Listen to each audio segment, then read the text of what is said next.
May the 19th, 1458 BC. A rebel warlord challenges the might of Egypt. The two greatest armies the ancient world has ever seen are ready to fight. The fate of Egypt lies in the hands of its young pharaoh, who has never before seen battle.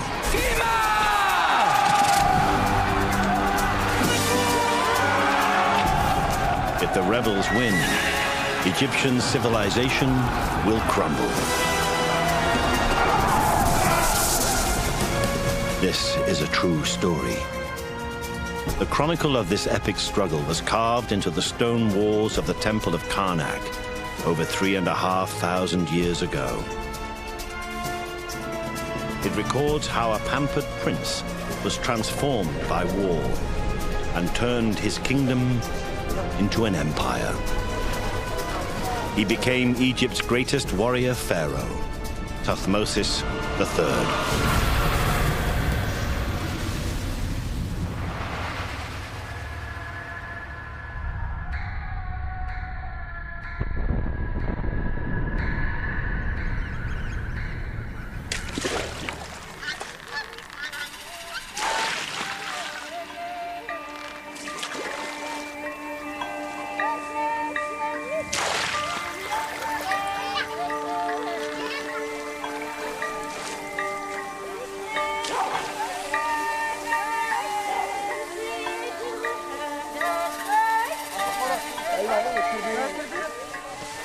For a generation, Egypt's 3 million people have lived in peace and prosperity.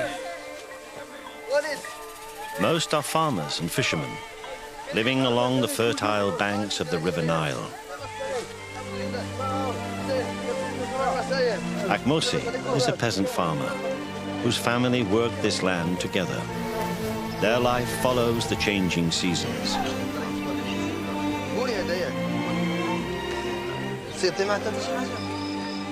Egyptians marry young.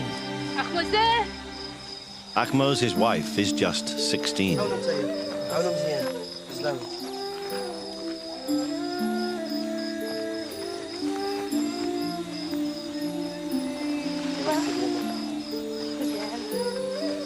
They expect that one day their children will take over from them and work the fields.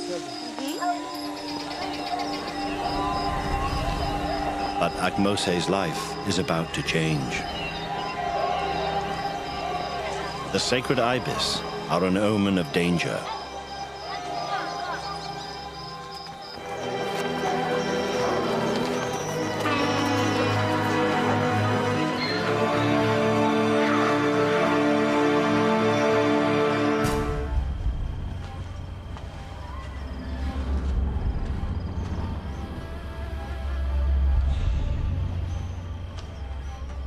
"200 miles away in the capital, Thebes, Queen Hatshepsut, the female pharaoh, is dead.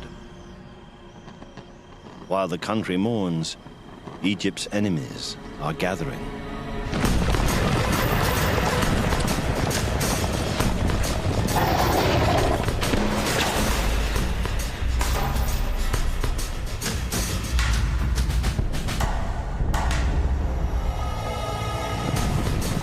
The Prince of Kadesh, an embittered Syrian warlord, is whipping up revolt among the tribes of the north. For decades, they have struggled under the yoke of Egypt and her imperial ambitions. With 150 mutinous princes behind him, Kadesh plans to invade Egypt and crush the power of the pharaohs.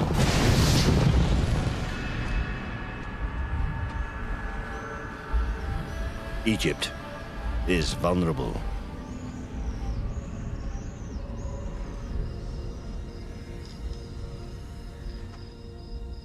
What she needs now is a leader of unswerving courage and tested military skill.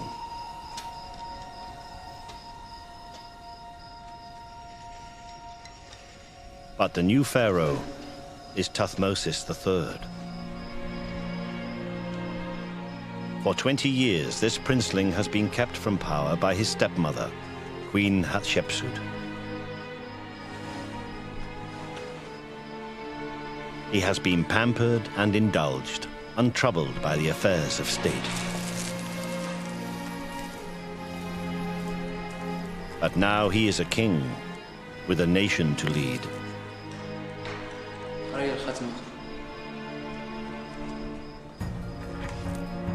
To the Egyptians, he's a living god. His body, a sacred object.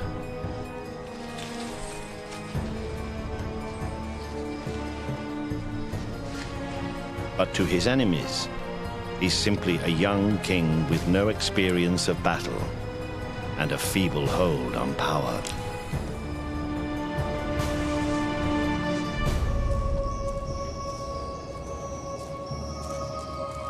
Thutmose comes from a long line of warriors.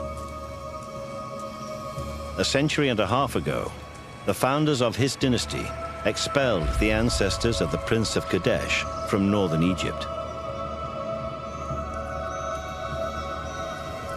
Syrians and Egyptians have struggled for supremacy ever since.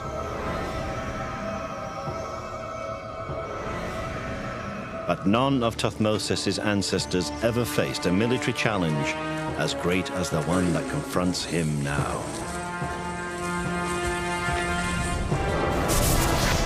3,500 years later, this is modern Luxor and the ruins of Thutmose's temple of Karnak.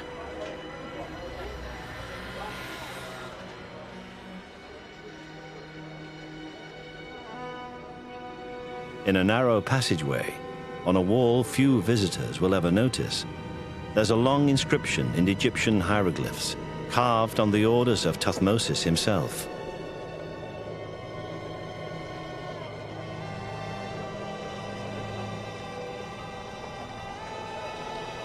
It tells the story of his war against the Syrians, which begins in the winter of 1458 BC.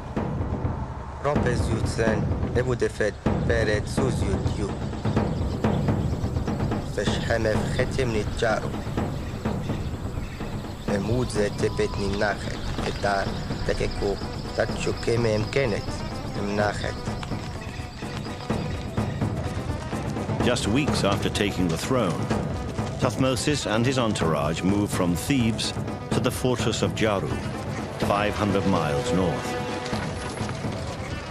Jaru is on the Syrian border. It's Egypt's largest garrison and the gateway to the Middle East.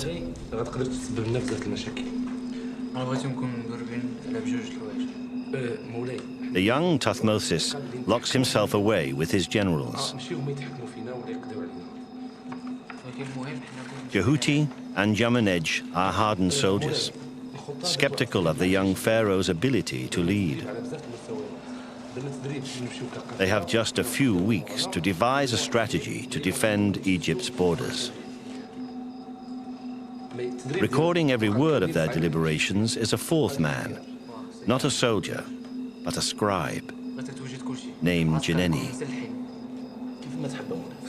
He's been called the world's first war correspondent, and it's his words in ancient Egyptian that are carved into the temple wall at Karnak. Operan es emihu kiwi. Iwa autentot emondiem ni sharuhan. Set sha'em yerajan yoferoe diwatau shebet hemeth.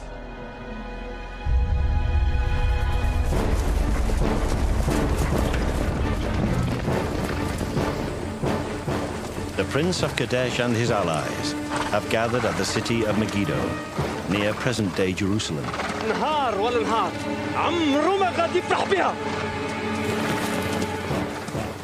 Megiddo is now the nerve center of the revolt.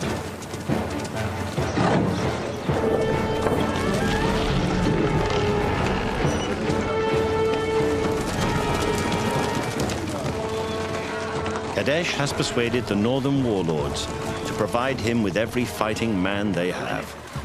Under his command is the largest Syrian army ever assembled.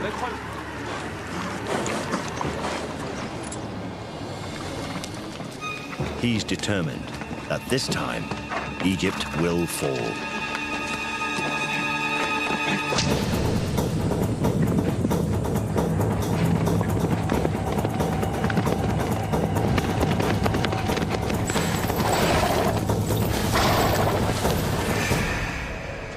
مولاي الأمير القديس كاين في ماجيدو. ميجيدو؟ نعم مولاي. صار. The intelligence is worse than Thutmose expects, far worse. Megiddo is just 150 miles from Egypt's borders, and Thutmose is heavily outnumbered. He needs more men.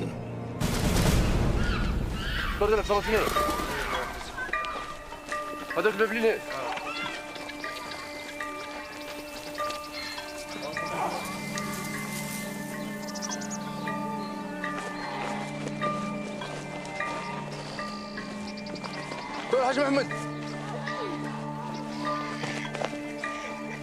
هي اش بغيتي؟ فين ولد؟ ها هما كاين باك صاحبنا واخ مستقبلنا ها هما واسميتك انت؟ ها هما علاه اش بغيتي؟ شحال عمرك؟ Conscription is nothing new in Egypt. شحال عمرك؟ For centuries, peasants have been taken from the land to build canals, temples, and pyramids. اسميتك انت؟ باقي صغير غادي نديو هذاك صافي هذاك اللي غنديو لا ديوني انايا في لاصتو سكتي لا هذاك اللي غنمشي ما تمشيش بلاتي راه وليت ديوني But Ahmose is destined for something different. هذا اللي غنديو The army. لا ما يمكنش ما تخليوش يمشي اش كديروا لا حول ولا قوة الا بالله لا ما يمشيش لا حول ولا قوة الا بالله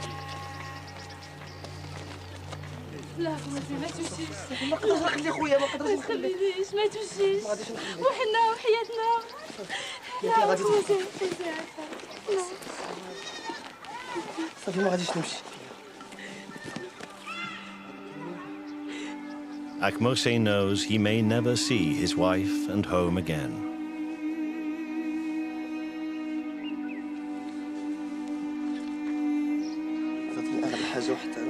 The eye of the hawk god Horus is a magic charm that wards off danger.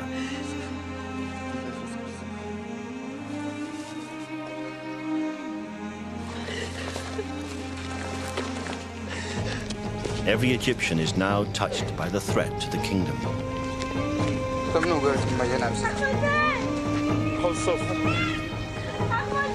Ahmose is just one of thousands of young men herded north to possible death in the struggle against the Syrians.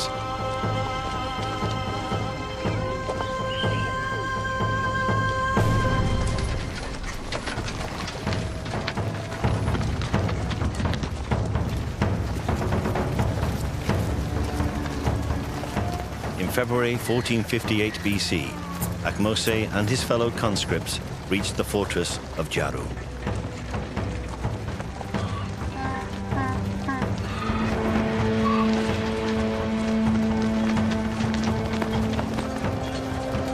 The pharaoh is mustering every fighting man in the kingdom to throw against the Syrian rebels who plan to invade Egypt.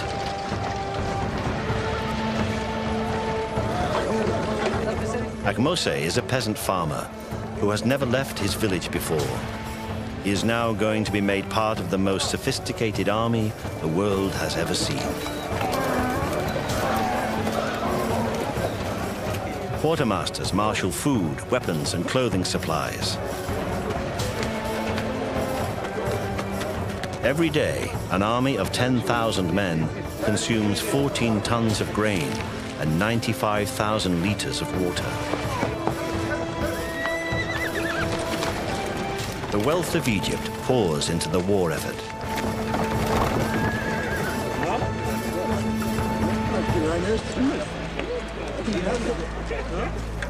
What makes the Egyptian army so formidable is these men.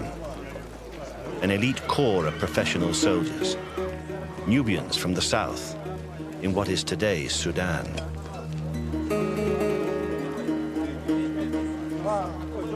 Nakht joined the pharaoh's army 3 years ago, along with 5 men from his village. His ambition is to rise through the ranks, and he is likely to succeed. Nubians are admired by the Egyptians for their courage, strength, and skills in combat.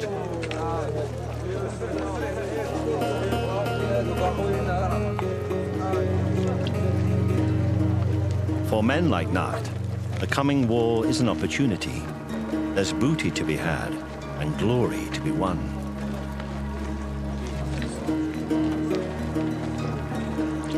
Other Nubians have become generals and risen to the top of Egyptian society.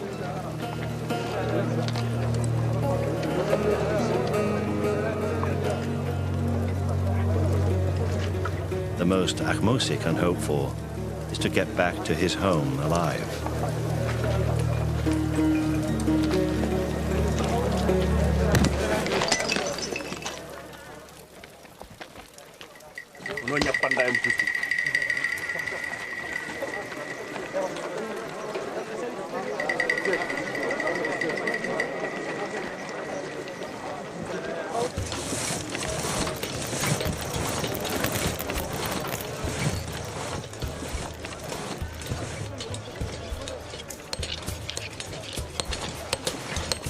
Raw recruits must be made part of the military machine. This is the job of Egypt's officer class.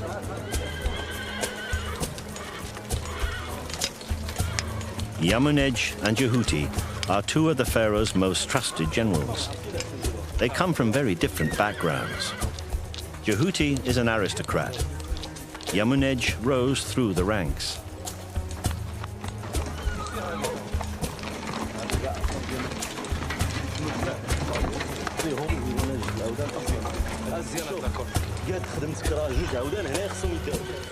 Officers will be equipped with the latest military technology. Ivory-tipped arrows, bows made of imported birch or elm, bound with glue made from fish bladders, as well as the most radical innovation of all, the chariot. A lightweight war machine that brings speed and surprise to the battlefield.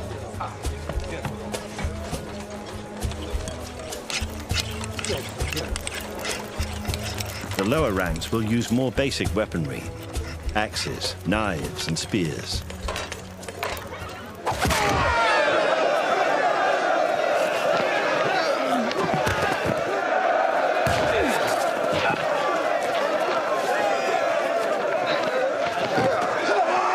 Nacht is putting the new recruits through their paces.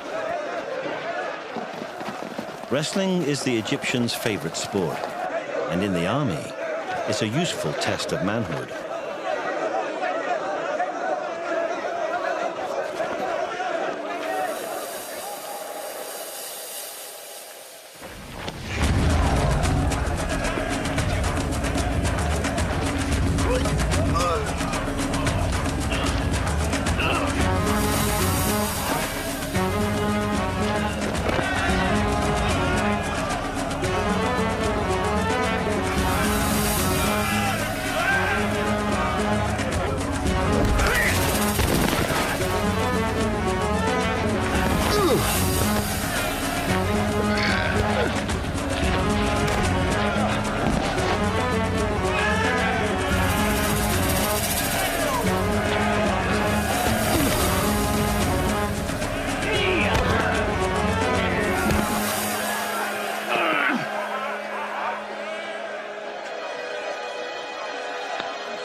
Ahmose has made the grade, and the pharaoh's army is in fighting spirit.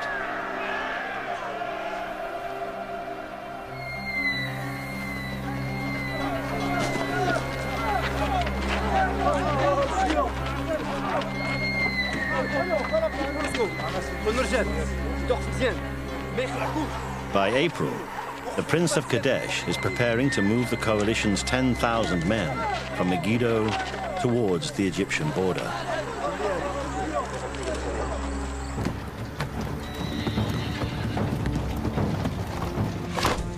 Thutmose, the inexperienced leader, has grown in confidence. He won't wait for the Syrians to invade. He won't fight a defensive war.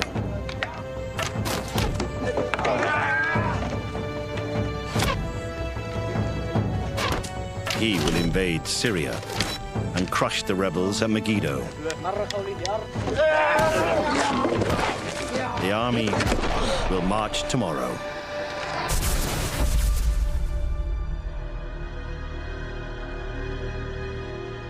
This momentous decision is recorded by Jeneni in his chronicle, inscribed on the walls of the temple of Karnak. Rampezut moi, te pesho moso iftu. Wadza emsetin in kene, nach emutza, emachro. Secheret cherewe pefchetzi, sewodzech, tatchukene.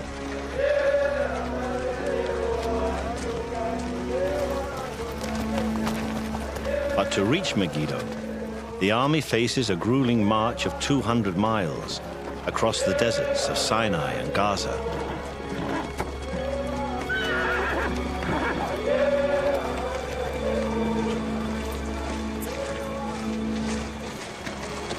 Jeneni the scribe is part of the campaign. He's here to record the pharaoh's exploits and guarantee Thutmose a place in history.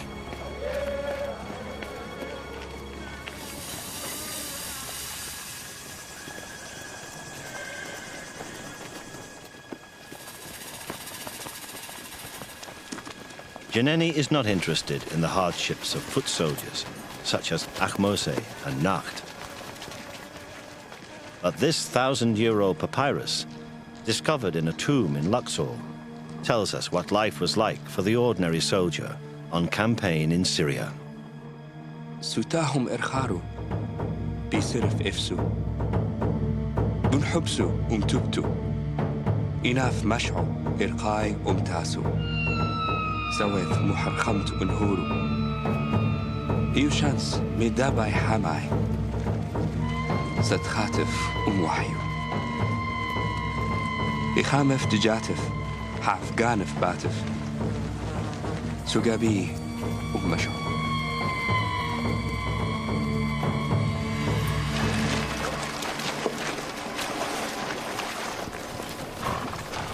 At first, the army makes rapid progress.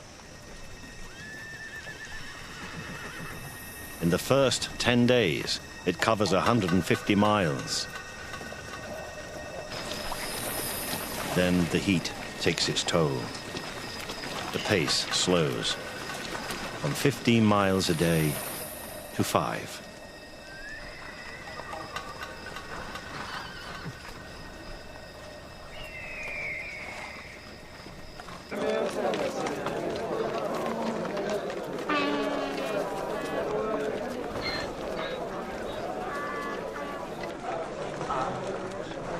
Three weeks later, and the troops have crossed the Gaza Strip and the hills of Canaan.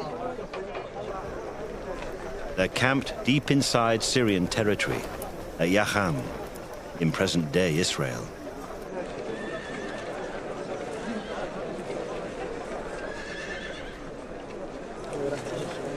The soldiers are exhausted, and their thoughts turn towards home.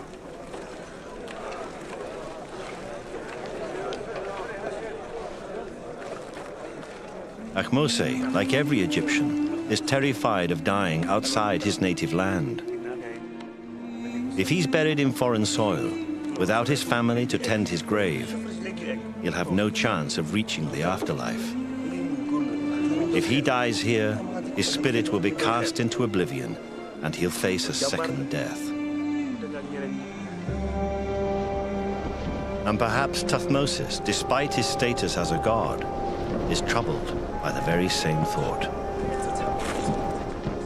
He's just 30 miles from Megiddo and the rebel army, and now he must make a decision. The choice he makes will dictate his future and the fate of Egypt. باش نتفاداو هذه المشاكل انا كنقترح عليكم باش نوريكم الخريطه الطريق اللي خصنا ندوزو معها. The young pharaoh now faces the most important decision of his campaign. Jeneni records the discussion with his generals. For the first time in his account, we hear Thutmose's own words as he spoke them 3,500 years ago. خير بفكيش نكاديشو يو أك Megiddo سو E01 سحونا فينا خورون يخاصو نيم ونو حمو بكيامه نشائر نهرنا سسموس المشاسن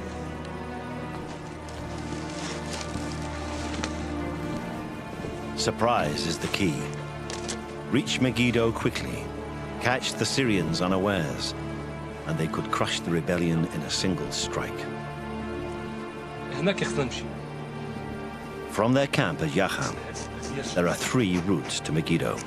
هو الجيش ديالنا ما يقدرش يتحمل المصاعب ديال هذا. Through Yokneam, الطريق هذه قريبة. north of Mount Carmel. إنما المشكل ديالها هو أنها تعرضوا لبزاف ديال الأخطار. South through Tanakh, approaching Megiddo from the southeast. وكيبقى الاقتراح ديالك هو الاقتراح. These are the safest routes, but also the longest. There is a third approach, the Aruna Pass, a narrow gorge that snakes through the mountains. It's the most direct and the most dangerous. For hours on end, the army would be exposed to ambush.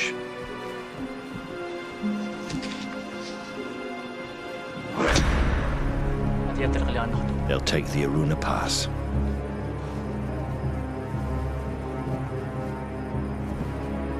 The generals think the young pharaoh is wrong.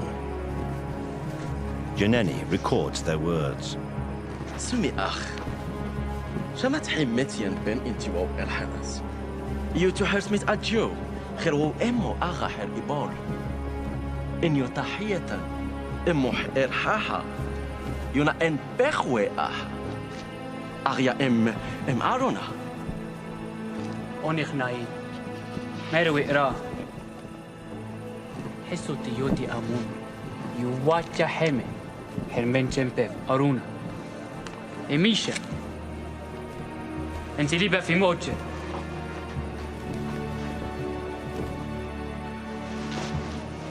حرنا الماجيان جودا جوين ميك كاسن إمنا خير وبوترا إن يو حمف وجهر كيمة جن يوفا إرسنة جنان كاسن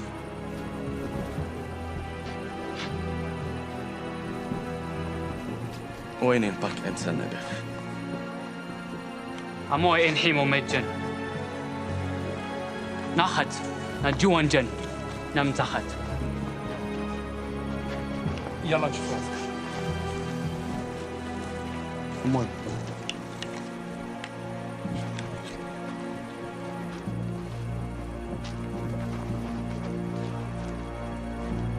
But has Tuthmosis signed the army's death warrant?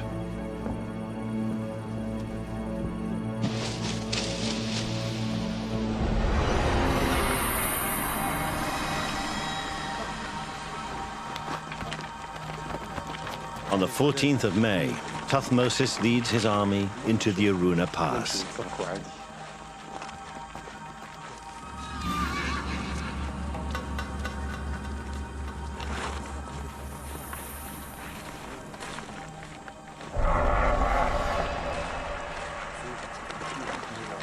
"10,000 men must march in single file through the narrow gorge, utterly exposed.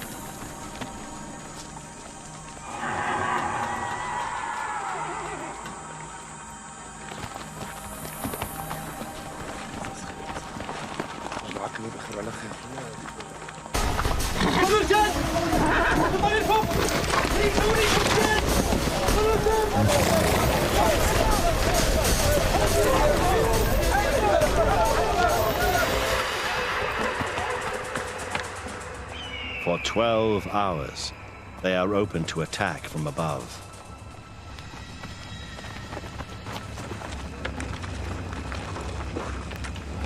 السلامة وصافي اللي كتشرى مطلوب قاعد نعكس اللي يديروا الدار دخل المدرب الله يحفظه صافي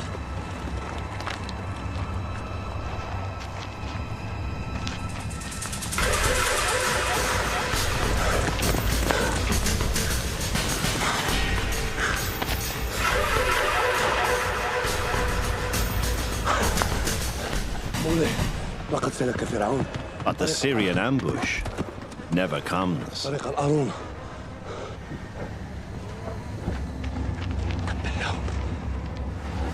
Kadesh has been outwitted. He expected to ambush the Egyptians on the southern route to Megiddo. Now his troops are in the wrong place. All he can do is scramble back to Megiddo.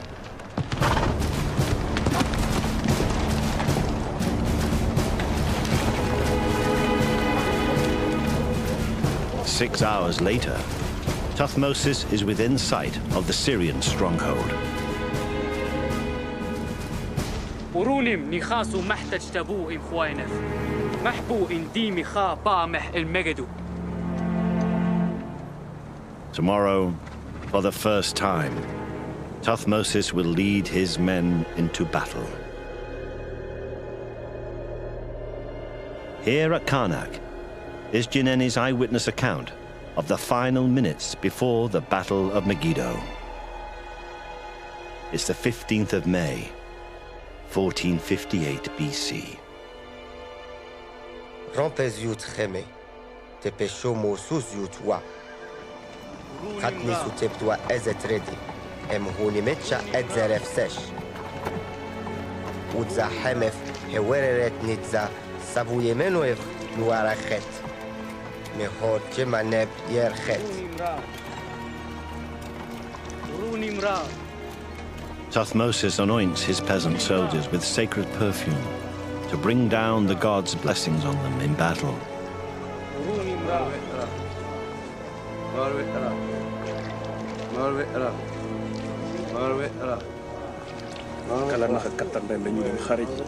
The real test has come.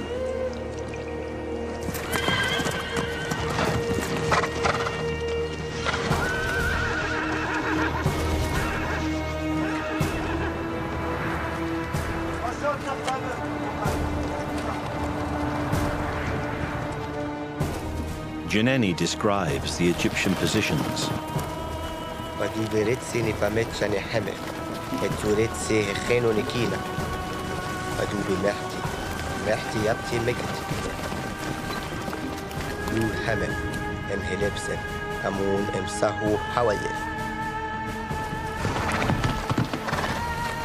Kadesh too is ready.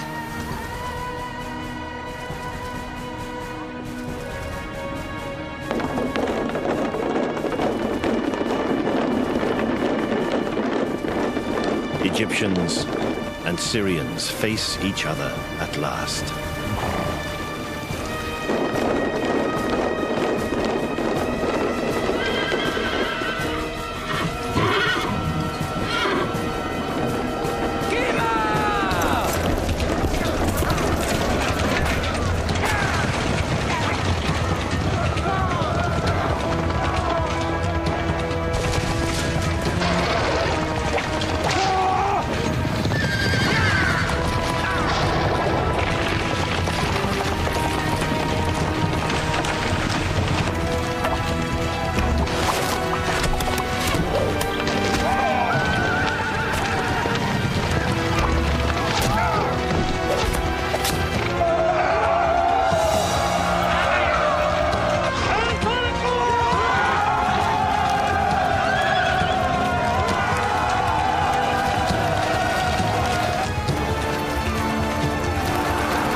Syrian bodies drop around him, Kadesh's dreams of conquest evaporate. معايا حمف السخم إروس يوسن هيفدي كبكبي مكتي هوني السنت خنوسن سسنوسن ورتسن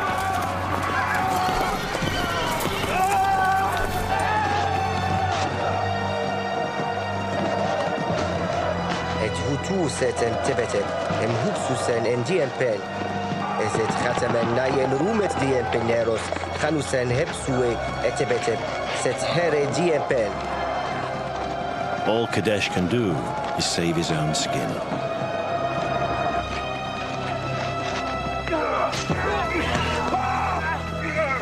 The Egyptians have victory within their grasp, but they let it slip through their fingers. Instead of attacking the city, they loot the bodies of their Syrian enemies. It's the common soldier's chance to enrich himself, but it's a military disaster.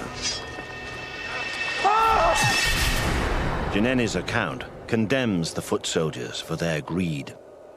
Ezet, haner met shane hame fredi lebsen. Ehak nayen chetue enayen cherewe yusen ehak mekete empat.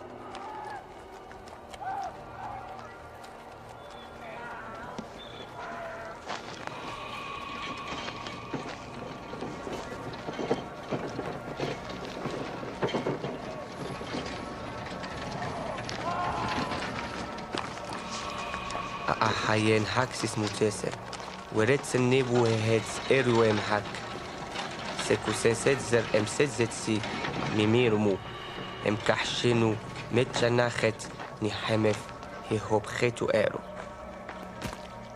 The Egyptians measure their success by collecting severed hands.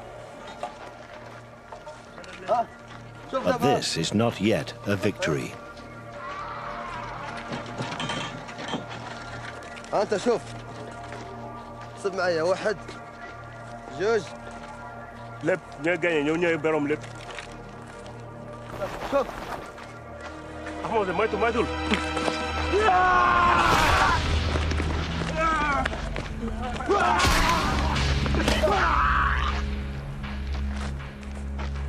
Has the greed of the foot soldiers been the Egyptians' undoing?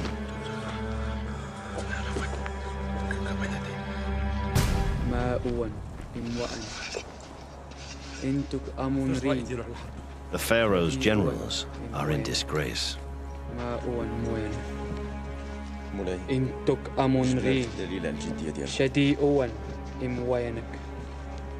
It was their job to take Megiddo.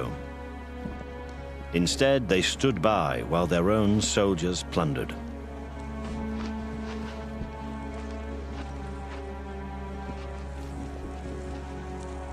حكون فرحان داباك حكم درتوها زوينة داباك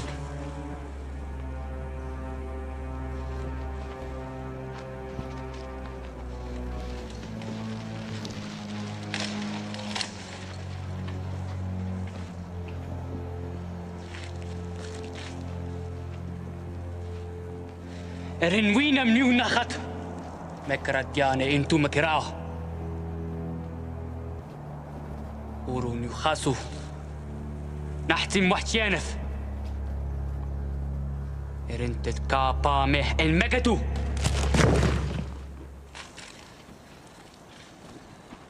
خرجوا عليا Thutmosis will now have to starve the Syrians into submission.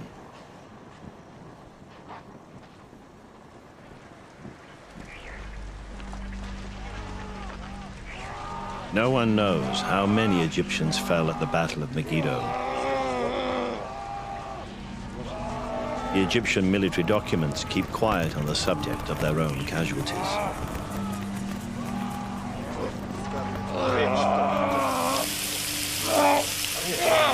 What we do know is how Egyptian surgeons treated the wounded.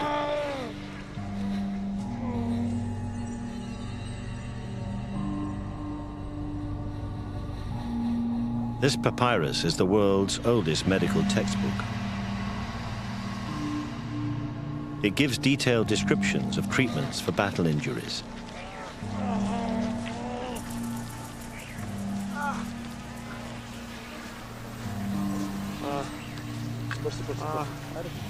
Raw meat, with its natural blood-clotting agents, is used on flesh wounds.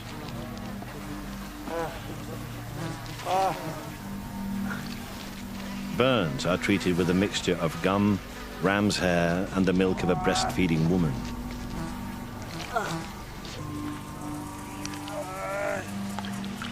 But despite the doctor's best efforts, most of the wounded in this field hospital will die from infection within days.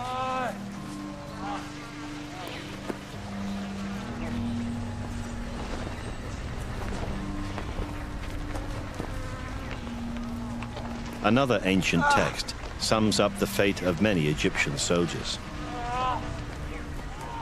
توتو حيرتت بيسا إرواع بمونح إرميقا بشيري توتو حرس خابرف إرناحمف أمخاني الموتف سابرف إرورامي إيو قاسني وشواش أحموزي بودا غمرو تي ген ندي داي جاكو نياخ دين تي ген ñu ñoo dina jëf jàpp lu ci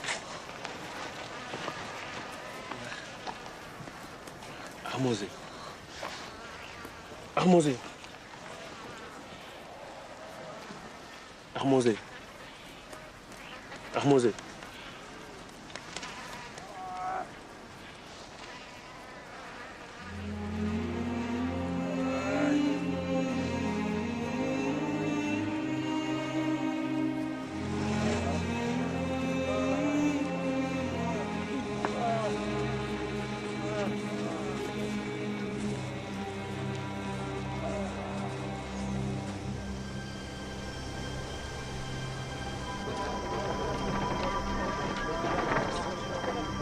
For 7 months, Thutmose holds Megiddo under siege.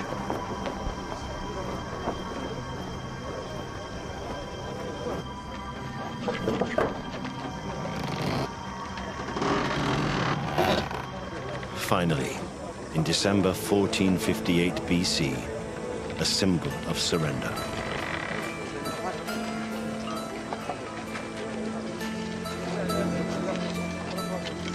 These are the children of the Syrian warlords, offered to Thutmose in a gesture of submission.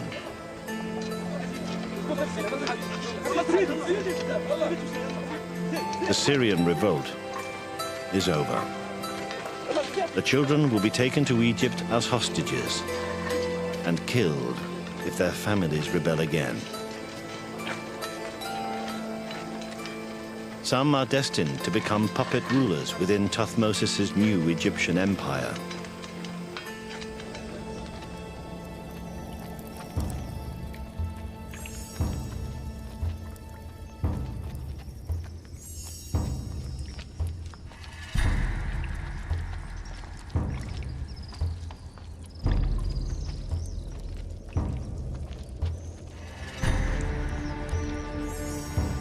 Thutmose returns to his capital, Thebes, in triumph.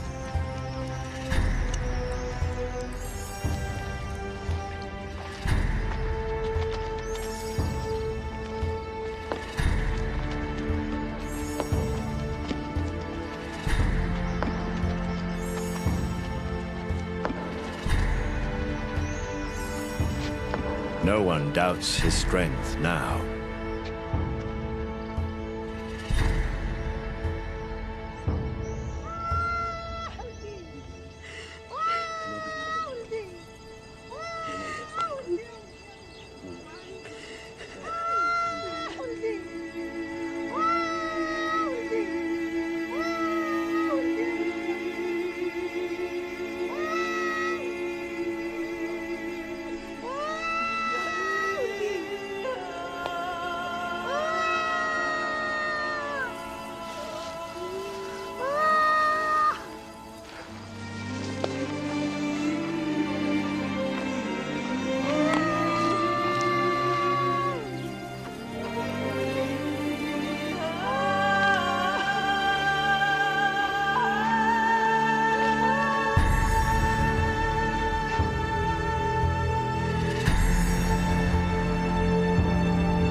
أورونو خاسوتين هخين تويرو اسين تابوه حمف اتبح طاو خسوسين إني أخوب الشيف إنورو باو عمون يخانسونين ازت أورونم هو حمف خيار إنوسين أمهات نبو شيشن مفكات الشيشة روكيب منمنت أوات نتمتشاني حمف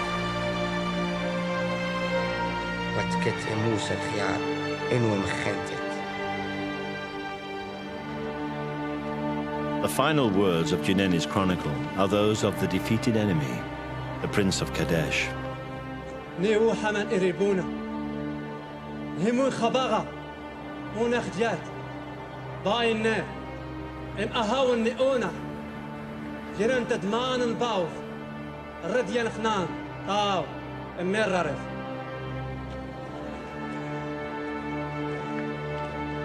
Over the next 20 years, the pharaoh Thutmose III fought and won another 17 campaigns.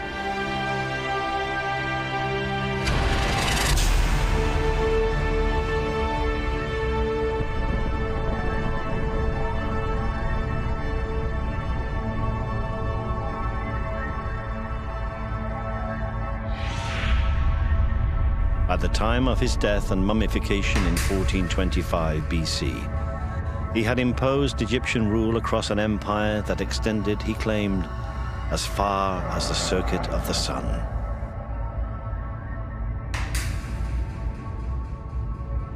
Jineni's eyewitness account of the Battle of Megiddo set a standard of military heroism for every pharaoh who followed.